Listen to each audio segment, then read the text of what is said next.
Why knowledge matters. What's your day routine in general? When do you get up and how does it look like an Well, ordinary day? things have changed over the years. When I first started, and when I was in my 20s, my work was all on equipment. I thought if I could have the perfect equipment, it would almost self-manage itself.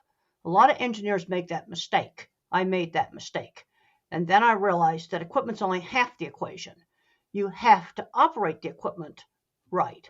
So the next middle part of my career, I worked on writing animal welfare guidelines for slaughter plants.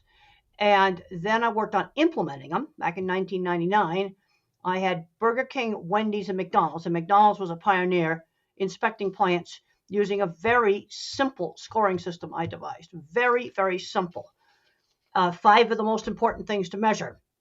And when you have a big company enforcing that, I saw more improvement than I'd seen in my whole career prior to that.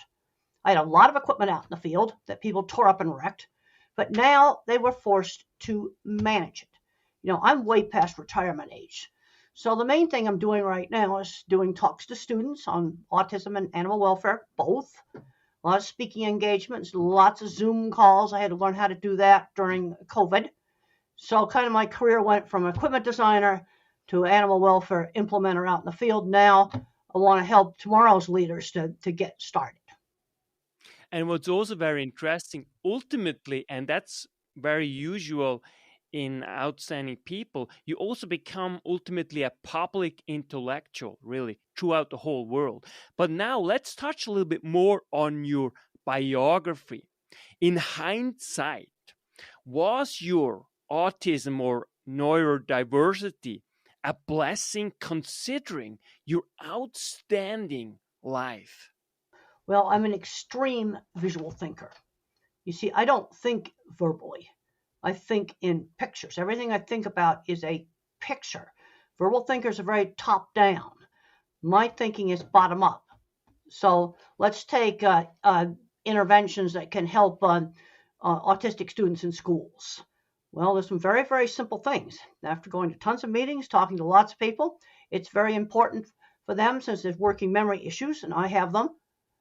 Any task that involves a sequence, give them a pilot's checklist step by step. Make sure the LED lights don't flicker by checking in with slow motion video. That's another thing. Getting bullying under control. I was called all kinds of names in high school. So those are 3 very specific things you could do to help that autistic student in the classroom. But they're specific, but they're based on the same things. In food safety, we call them critical control points. I cannot remember long strings of verbal information. I need to write it down. I need an external working memory. That's why knowledge matters. Make your life a masterpiece. Visit now programs.d-ykm.com.